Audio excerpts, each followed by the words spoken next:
Bonjour, je suis Sandra Ganval, je suis écrivaine indépendante. Je vous souhaite la bienvenue sur ma chaîne.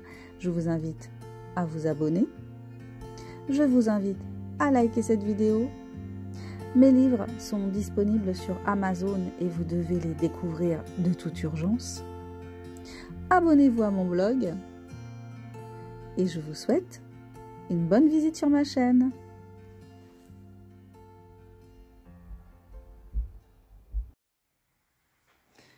Décision numéro 2022-195, PDR du 13 avril 2022.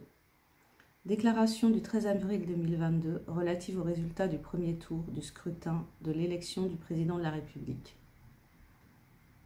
Le Conseil constitutionnel, au vu des textes suivants, la Constitution, notamment ses articles 6, 7 et 58, l'ordonnance numéro 58 1067 du 7 novembre 1958 portant loi organique sur le Conseil constitutionnel, la loi 62 1292 du 6 novembre 1962 relative à l'élection du président de la République au suffrage universel, la loi organique numéro 76 97 du 31 janvier 1976 relative aux listes électorales, consulaires et au vote des Français établis hors de France pour l'élection du président de la République, le décret numéro 2001-213 du 8 mars 2001 portant application de la loi numéro 62-1292 du 6 novembre 1962 relative à l'élection du président de la République au suffrage universel,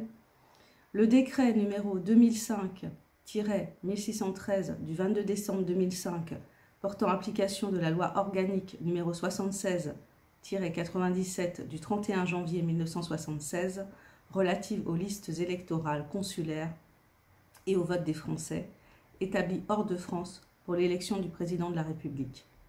Le décret numéro 2022-66 du 26 janvier 2022 portant convocation des électeurs pour l'élection du président de la République, le Code électoral en ses dispositions rendues applicables par les textes mentionnés ci-dessus. Au vu des pièces suivantes, les procès-verbaux établis par les commissions de recensement ainsi que les procès-verbaux des opérations de vote portant mention des réclamations présentées par des électeurs et les pièces jointes pour l'ensemble des départements, la Polynésie française, les îles Wallis et Futuna, la Nouvelle-Calédonie, Saint-Martin, Saint-Barthélemy et Saint-Pierre-et-Miquelon. Les résultats consignés dans les procès-verbaux des commissions électorales instituées respectivement par l'article 14 de la loi organique du 31 janvier 1976 mentionné ci-dessus et le paragraphe 6 de l'article 3 de la loi du 6 novembre 1962 mentionné ci-dessus ainsi que les réclamations présentées par des électeurs et mentionnées dans les procès-verbaux des opérations de vote. Les réclamations qui ont été adressées au Conseil constitutionnel, les rapports des délégués du Conseil constitutionnel. Après avoir entendu les rapporteurs, après avoir rejeté comme irrecevables les réclamations parvenues directement au Conseil constitutionnel en méconnaissance du premier alinéa de l'article 30 du décret du 8 mars 2001 mentionné ci-dessus, après avoir statué sur les réclamations mentionnées dans les procès-verbaux des opérations de vote, opéré diverses rectifications d'erreurs matérielles, procédé au redressement qu'il a jugé nécessaire et aux annulations énoncées ci-après, s'est fondé sur ce qui suit, sur les opérations électorales. 1. Dans la commune de Fakarava, Polynésie française, dans laquelle 635 suffrages ont été exprimés, le tract d'un candidat a été agrafé à certaines enveloppes adressées à chaque électeur, contenant les déclarations des candidats ainsi que les bulletins de vote à leur nom. Ces faits étant de nature à altérer la sincérité du scrutin, il y a lieu d'annuler l'ensemble des suffrages exprimés dans cette commune.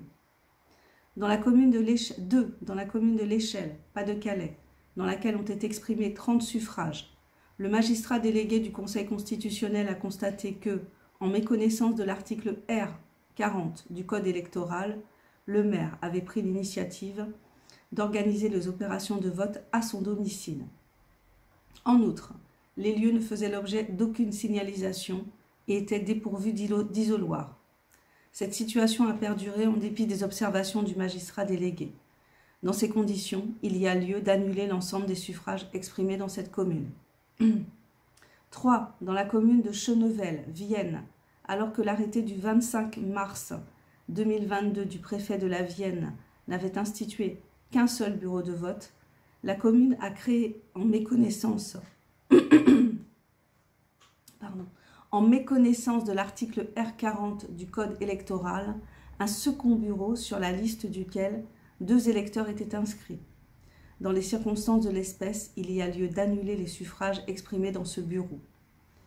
Dans le bureau de vote numéro 4, dans le bureau de vote numéro 15 du 12e arrondissement de Paris, dans lequel 1252 suffrages ont été exprimés, le magistrat délégué du Conseil constitutionnel a constaté, lors de son passage, qu'aucun membre du bureau de vote n'était présent.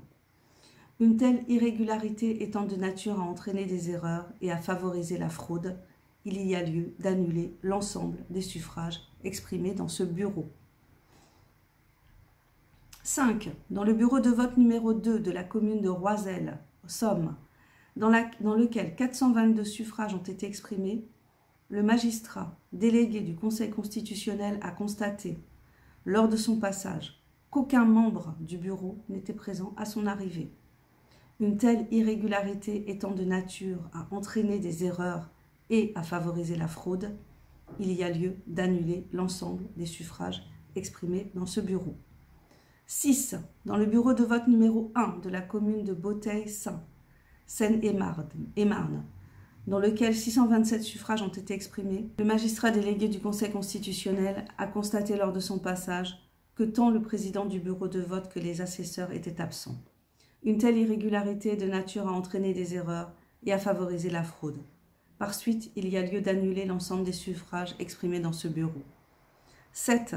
Dans la commune de Cargèse, Corse du Sud, dans laquelle 570 suffrages ont été exprimés, le magistrat délégué du Conseil constitutionnel a constaté que les électeurs étaient invités à signer la liste d'émargement avant d'introduire leur bulletin dans l'urne, en méconnaissance des dispositions du dernier alinéa de l'article L.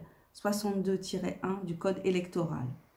Le président du bureau de vote, à qui le magistrat délégué a signalé cette irrégularité, a refusé d'y mettre fin. Il y a donc lieu d'annuler l'ensemble des suffrages exprimés dans cette commune.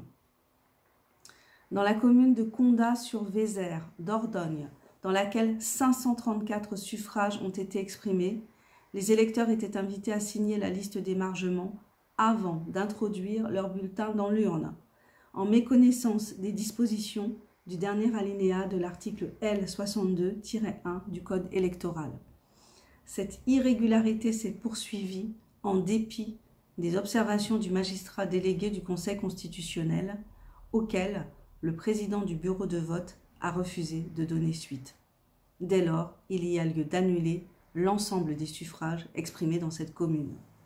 9. Dans la commune de Vailles, Pas-de-Calais, dans laquelle 170 suffrages ont été exprimés, le maire a refusé de communiquer au magistrat délégué du Conseil constitutionnel le procès-verbal sur lequel ce dernier souhaitait porter une mention. Dans ces conditions, il y a lieu d'annuler l'ensemble des suffrages exprimés dans cette commune. 10. Dans la commune de Denipaire, Vosges, dans laquelle 162 suffrages ont été exprimés, le magistrat délégué du Conseil constitutionnel a été, de manière agressive, empêché d'exercer sa mission de contrôle par le président du bureau de vote. Il y a donc lieu d'annuler l'ensemble des suffrages exprimés dans cette commune. 11. Dans la commune de Sécondigné-sur-Belle, Deux-Sèvres, dans laquelle 311 suffrages ont été exprimés, le magistrat délégué du Conseil constitutionnel a constaté lors de son passage en fin de journée que l'urne n'était pas verrouillée. Une telle irrégularité étant de nature à favoriser la fraude, il y a lieu d'annuler l'ensemble des suffrages exprimés dans cette commune. 12.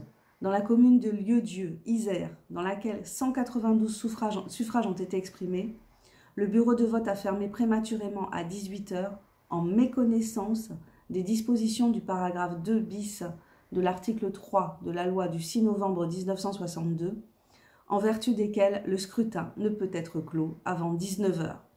Cette irrégularité étant de nature à empêcher les électeurs d'exercer leurs droits, de suffrage, il y a lieu d'annuler l'ensemble des suffrages exprimés dans la commune.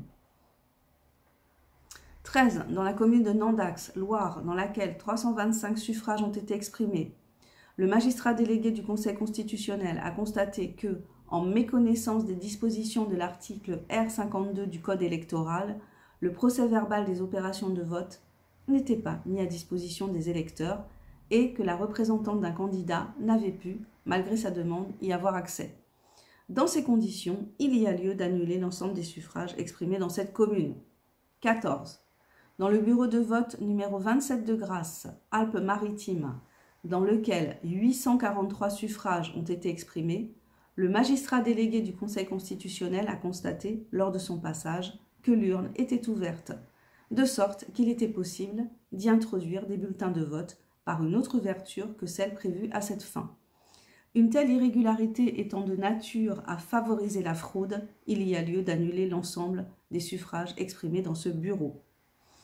15. Dans le bureau de vote numéro 308 de Nice, Alpes-Maritimes, dans lequel 475 suffrages ont été exprimés, la commission départementale de recensement a relevé des discordances importantes et inexpliquées entre le nombre de suffrages exprimés, le nombre de bulletins blancs ou nuls et le nombre des émargements. Une telle discordance mettant le Conseil constitutionnel dans l'impossibilité d'exercer son contrôle sur la régularité des votes, il y a lieu d'annuler l'ensemble des suffrages exprimés dans ce bureau.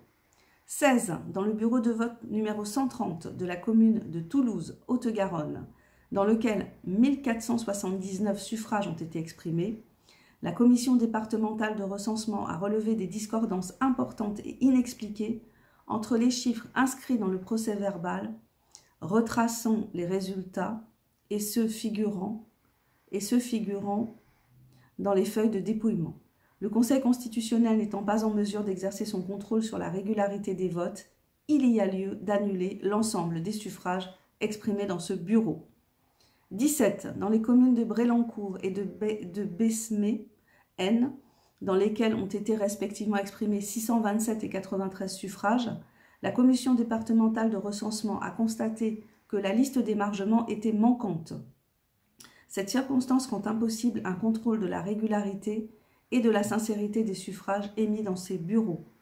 Par suite, il y a lieu d'annuler l'ensemble des suffrages exprimés dans ces communes. 18.